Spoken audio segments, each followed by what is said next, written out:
somebody's gonna come around and be like, dude, there is an armadillo here. Look at these holes. Because Bill's up there grinding on that disc.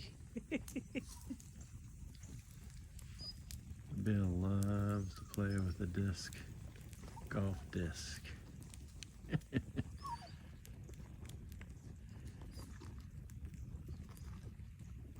We're watching you.